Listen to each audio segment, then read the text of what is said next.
नमस्कार दोस्तों, स्वागत है हमारे YouTube चैनल में।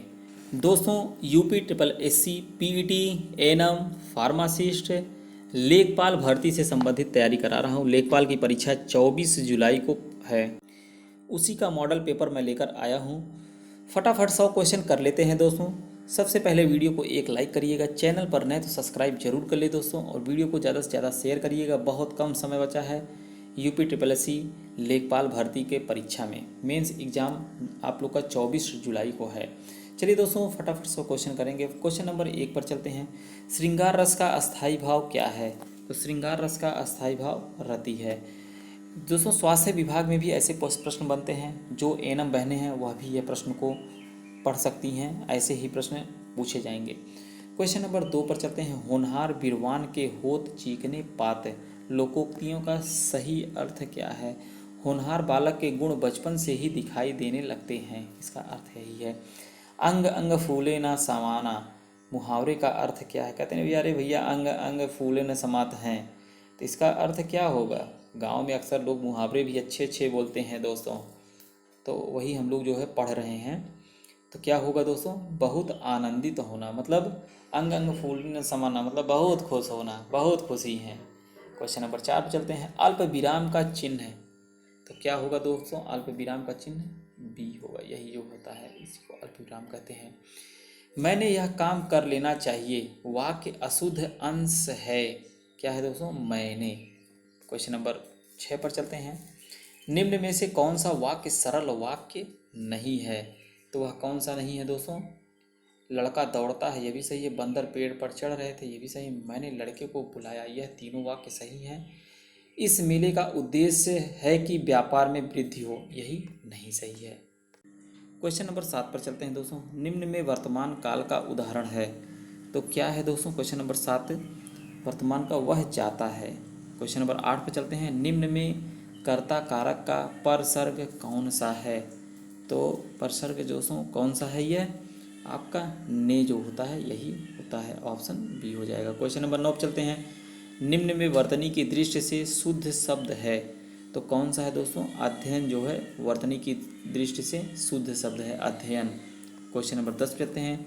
निम्न में कौन सा शब्द अनेकार्थक है? तो अनेकार्थक कौन सा है दोस्तों? यही जो है अर्थ जो होता है इसी का अनेकार्थक शब्द है। क्वेश्चन नंबर 11 पर चलते हैं। 11वां क्वेश्चन में पूछ रहा है दोस्तों, भविष्य में होने वाला के लिए एक शब्द क्या है? तो उसको हम क्या कहेंगे? भविष्य में जो होने वाला उसको हम भावी कहते नहीं दोस्तों। अभी अभी देखिए, चुनाव जब होता है तो कहते हैं भावी प्रधान पद के प्रत्याशी, भावी जिला पंचायत, भावी विधायक। तो दोस्तों ऐसे भावी लिखा रहता है, तो मतलब भविष्य में होने वाला। क्वेश्चन नंबर 12 पर चलते हैं। आँख का पर्यायवाची है, तो आँख का पर्यायवाची दोस्तों क्या है? लोचन। लोचन जो होता है कहते नहीं लोचन। क्वेश्चन नंबर 13 पर चलते हैं। निम्न में प्रेरणार्थक क्रिया है, 13 वाला, तो दोस्तों कौन सा है? जगाना। यही जो है प्रेरणार्थक शब्द है कि जगाइए, मतलब उनको समझाइए, जागरूक करिए। क्वेश्चन नंबर 14 पर चलते हैं। निम्न में सर्वनाम शब्द है, निम्न में सर्वनाम जो है शब्द है, कौन सा होगा दोस्तों? कुछ होगा। निम्न में कौन सा शब्द तद्भव है? तद्भव दोस्तों कौन सा है? छत जो है तद्भव है। दोस्तों यह सेकंड चैनल है मेरा, फ्री हेल्थ फाउंडेशन, इसको सब्सक्राइब जरूर करें। पहले चैनल को भी ना सब्सक्राइब किया हो, जरूर सब्सक्राइब कर लीजिएगा। क्वेश्चन नंबर 16 पर चलते हैं। निम्न में कौन सा शब्द तत्सम है? तो तत्सम दोस्तों कौन सा है? आलस्य जो होता है यह तत्सम है। भलाई में प्रत्यय, भलाई में प्रत्यय कौन सा है? आई।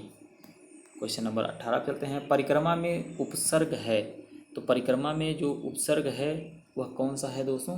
परि। परि जो है वही उपसर्ग है। क्वेश्चन नंबर 19 पर चलते हैं। प्रतिमान में समास है, तो प्रतिमान में समास क्या है दोस्तों? अव्ययी भाव समास है। क्वेश्चन नंबर 20 चलते हैं। रत्नाकर का संधि विच्छेद होगा, तो रत्नाकर का संधि विच्छेद रत्न धन आकर, रत्न धन आकर।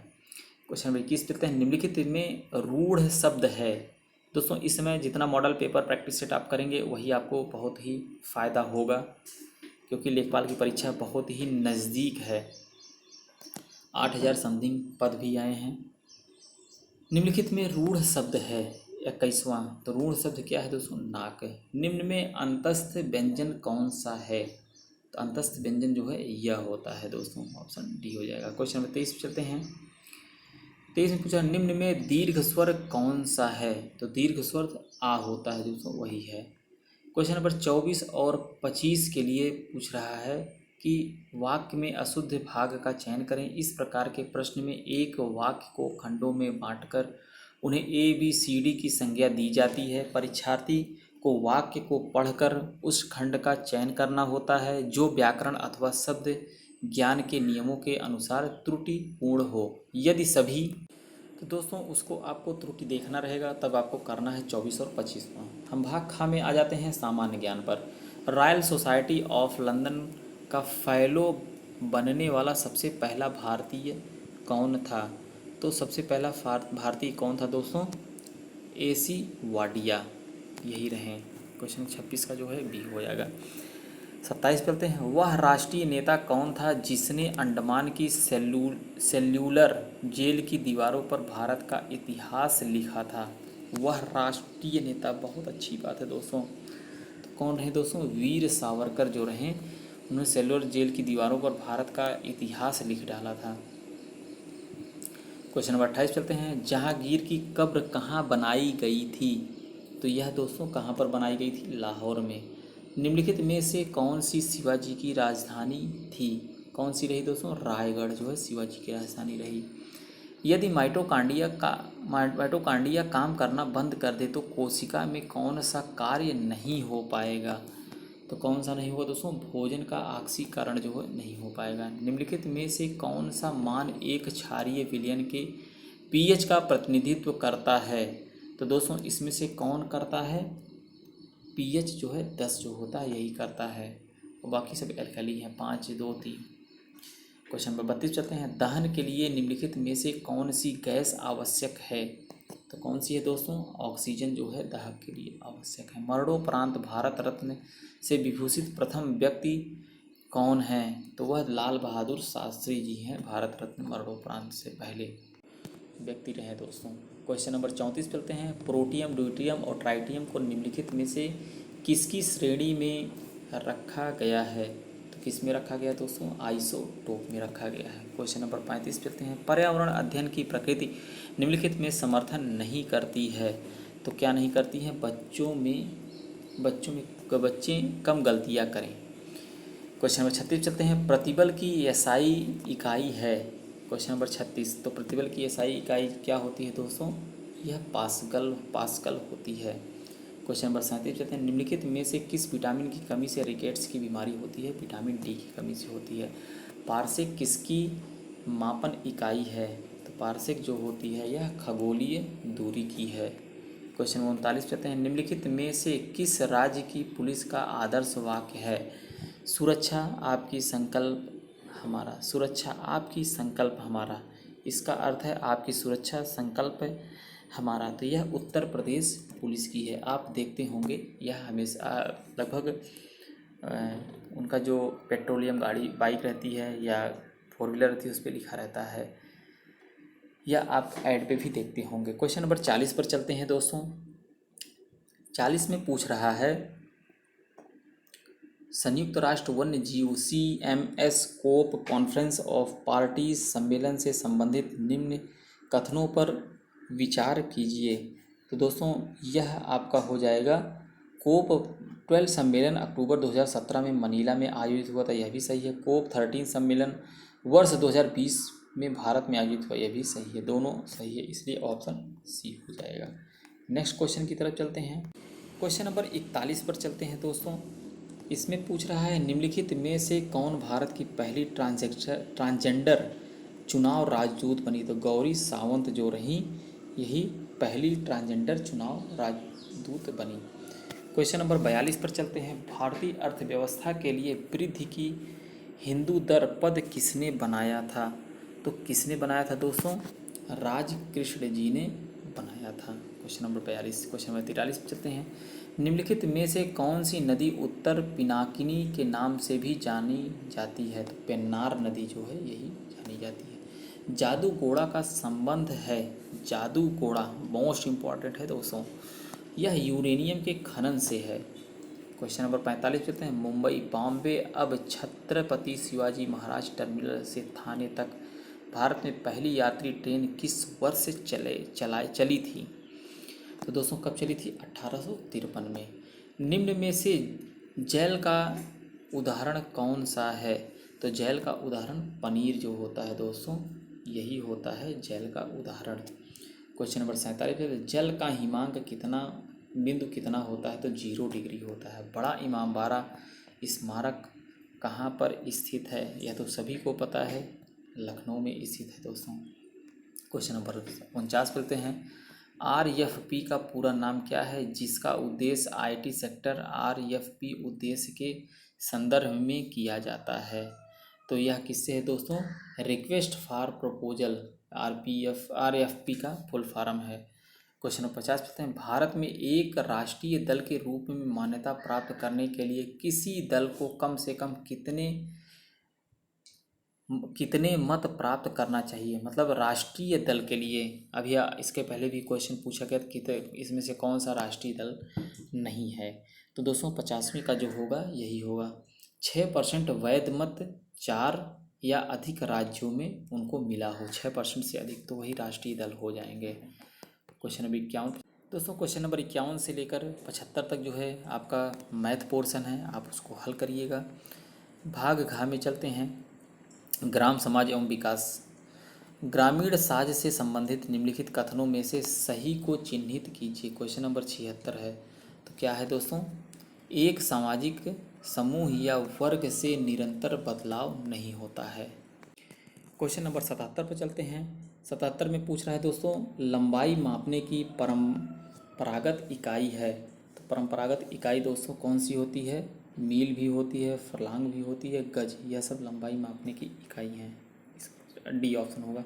ग्रामीण समाज में आकारीय विशेषता के आधार पर भारतीय गांव की जनसंख्या कितनी मानी जाती है? तो कितनी मानी जाती है दोस्तों? 5000। निम्नलिखित में से नगरों से संबंधित कौन सा एक युग सुमेलित नहीं है?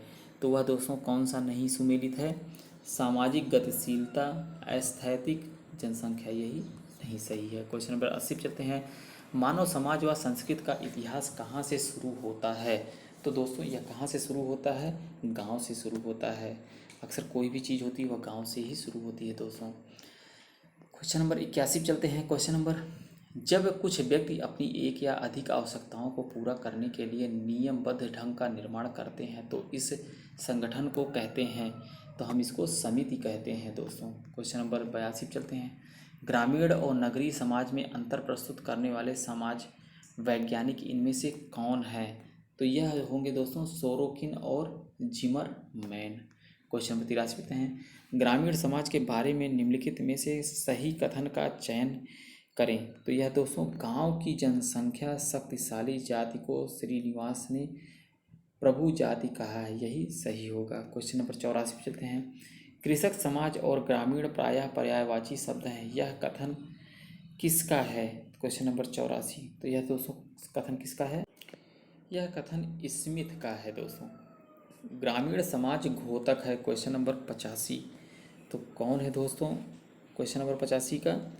सरलता का। ग्रामीण समाज घोतक है सरलता। Question number 86। उत्तर प्रदेश में लोकायुक्त संगठन बना कब बना? 1977 में। रामायण की रचना उत्तर प्रदेश के किस जनपद में हुई?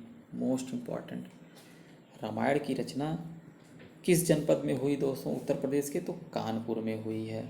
क्वेश्चन नंबर 88 पर चलते हैं। 88 में पूछ रहा है, उत्तर प्रदेश में पर्यटन को उद्योग का दर्जा कब दिया गया? तो कब दिया गया दोस्तों? 1988 में दिया गया। क्वेश्चन नंबर 89 पर चलते हैं। इसमें पूछ रहा है, कृषि कार्यों के लिए ब्याज पर ऋण उपलब्ध कराने का कार्य निम्नलिखित में से कौन करता है? तो कौन करता है? ग्रामीण महाजन करता है। चेतना को ज्ञान की संज्ञा दी है, तो क्या है दोस्तों? आदर्शवाद दिया गया है। क्वेश्चन नंबर 91 पे चलते हैं। इसमें पूछ रहा है दोस्तों, निम्नलिखित में से किस एक समाजशास्त्री का भारतीय ग्रामीण अध्ययनों में कोई योगदान नहीं है? तो वह कौन है? DP Mukherjee. Question number 92, Bharat में निम्नलिखित में से किस समाजशास्त्री ने नातेदारी व्यवस्था पर व्यापक क्षेत्र में कार्य किया? तो वह कौन होंगे दोस्तों? इरावती कर्वे। क्वेश्चन नंबर 93 पे, सामाजिक विज्ञानों में निम्नलिखित में से किस एक विद्वान ने तर्क की अपेक्षा अनुभाविक तथ्यों को अधिक महत्व दिया? तो दोस्तों किसने दिया था? यह गोल्डनर ने दिया था। क्वेश्चन नंबर 94 चलते हैं दोस्तों। वीडियो को शेयर करते जाइएगा, लाइक कर दीजिएगा। चैनल को सब्सक्राइब ना किए हों तो चैनल को सब्सक्राइब जरूर करिएगा। द ग्रामर ऑफ साइंस की रचना है, तो ग्रामर ऑफ साइंस की रचना है दोस्तों किसकी है? कार्ल पियर्सन की है। ऑप्शन बी हो जाएगा। 95 पे चलते हैं। न्याय पंचायत फौजदारी के मुकदमे में अधिकतम दंड कितना दे सकता है? 95 दोस्तों 250 रुपये। क्वेश्चन नंबर 96 पे चलते हैं दोस्तों। इसमें पूछ रहा है कि निम्नांकित में क्या ग्रामीण समुदाय की विशेषता नहीं है? 96 में तो गतिशीलता जो है यह नहीं है। 97 पे चलते हैं। अर्ध आध्यात्मिक शक्तियों पर विश्वास है, यह कथन किसका है? तो यह कथन दोस्तों टायलर का है। क्वेश्चन नंबर 98 पे, भारत में हिंदी के बाद किस भाषा को बोलने वाले लोगों की संख्या सबसे अधिक है? तो दोस्तों किसकी संख्या सबसे अधिक है? बंगला की। क्वेश्चन नंबर 99 पे दोस्तों वीडियो को शेयर करते जाइएगा। चैनल पर नए तो सब्सक्राइब जरूर कर लीजिएगा और एक लाइक दे दीजिएगा। 99 पर 1 गीगाबाइट में कितना मेगाबाइट होता है? तो कितना होता है दोस्तों? 1024 गीगाबाइट होता है। क्वेश्चन नंबर 100 लास्ट क्वेश्चन है। निम्नलिखित में से कौन सा चकबंदी का उद्देश्य नहीं है? तो चकबंदी का उद्देश्य कौन नहीं है? बड़े पैमाने की कारपोरेट खेती को बढ़ावा देना, यह नहीं है। बाकी जोतों का उपविभाजन रोकना, कृषि जोतों का उपखंडन रोकना, कृषकों के अलग अलग खेतों के एक स्थान पर एकत्रित करना, यह सब जो है आपका चकबंदी का है, लेकिन आपका यह नहीं है। दोस्तों आज की वीडियो को अंत तक देखने के लिए बहुत बहुत धन्यवाद। चैनल पर नए तो सब्सक्राइब जरूर करिएगा, शेयर कर दीजिएगा दोस्तों, जिससे अन्य भाई बहनों का भी भला हो जाए, और एक लाइक करिएगा। मिलते हैं next practice set model paper next video में। धन्यवाद।